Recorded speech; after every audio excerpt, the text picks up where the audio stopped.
The Democratic wing of the war party is tired of being ignored for war with Iran, and the House has passed a bill to give Ukraine billions in additional military aid as the war escalates. You know, the proxy war that we've been funding against Russia, and the one that Donald Trump was elected to end. And so it says the U.S. House of Representatives on Thursday passed a bill to provide Ukraine with billions in additional military aid and increased sanctions on Russia, a move that comes as the more than 4-year-old war between Russia and Ukraine is escalating. The Ukraine Support Act passed in a vote of 226 to 195, with 18 Republicans joining Democrats in supporting the effort. And one of those Republicans was Brian Fitzpatrick. And I mentioned him in another video because he actually supported the War Powers Resolution, and I was giving him credit like, hey, look at this guy. He's actually doing something good. And I even said, like, look, I don't really know much about this guy, but now here he is, and he's supporting, more war spending.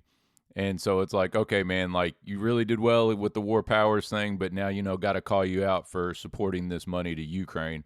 And then just one Democrat, Representative Ilhan Omar, voted against the bill.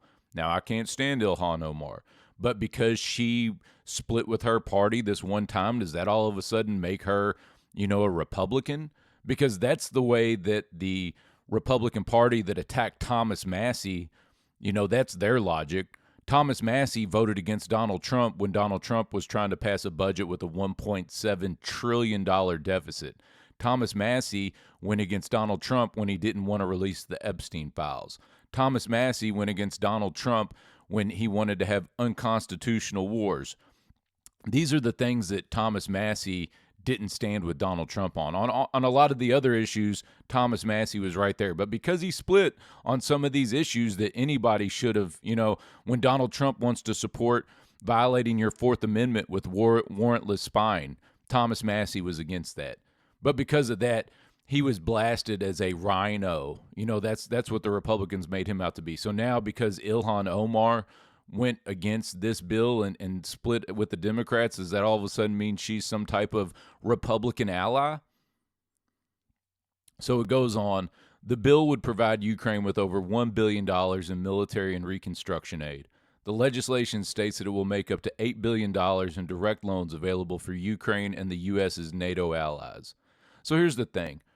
The United States is coming up on $40 trillion in debt. We don't need to be taking care of all these other countries. We don't need to be sending money to Israel. We don't need to be sending money to Ukraine or anywhere. We need to get our own financial house in order. It says the bill also includes $250 million for Radio Free Europe, Radio Liberty, a U.S. state-funded media outlet, and authorizes it to open new bureaus to help expand its ability to reach audiences on the periphery of the Russian Federation. So basically, that's just talking about a $250 million propaganda campaign that we're going to have over there to try to influence people to want to join NATO, go against Russia. We need to get out of NATO. That is no benefit to the United States. All it is expansion of the empire, and they've become a liability that is actually going to lead to the demise of America. It's through these types of propaganda efforts and the intervention of USAID, groups like the NED, the George Soros Open Society Foundation. George Soros has been over there meddling in Ukraine since the collapse of the USSR, and we've been right there with them. You know what I mean? Like, this is all like a big coordinated effort between big money, corrupt governments, and that's why we're still in this proxy war against Russia.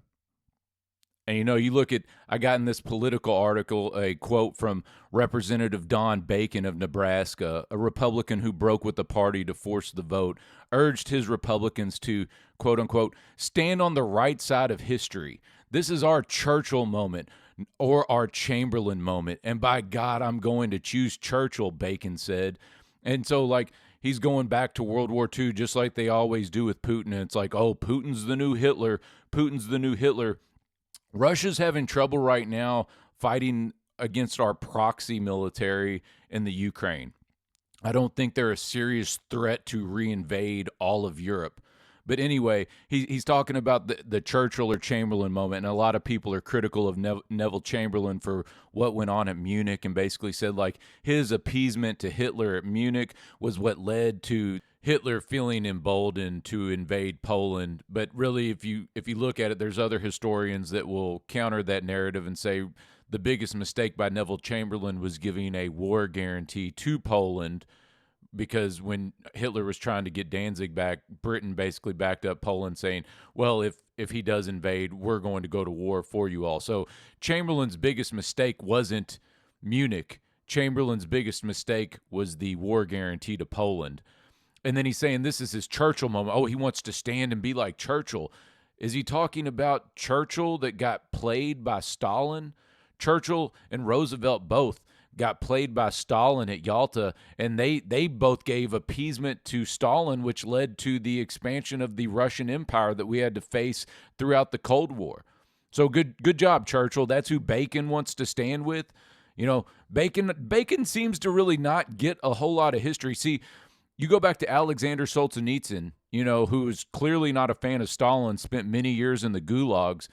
But Solzhenitsyn even talked about that, about how Stalin outmaneuvered the West at Yalta, and he talked about this in the Gulag Archipelago. He talked about it in his warning to the West.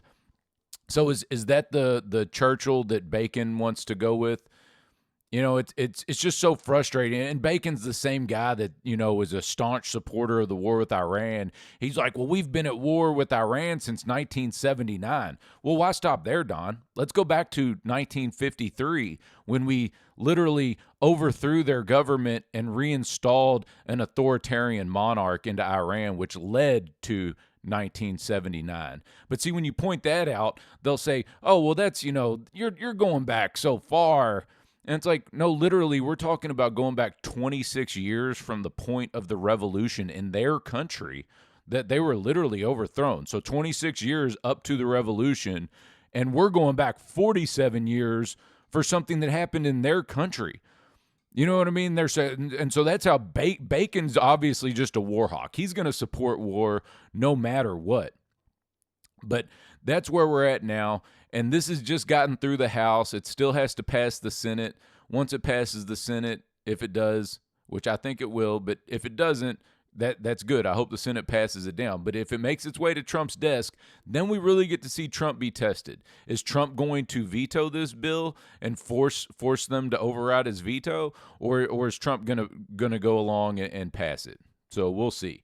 Hopefully, hopefully Trump actually does something that he said for once and doesn't want to support this war.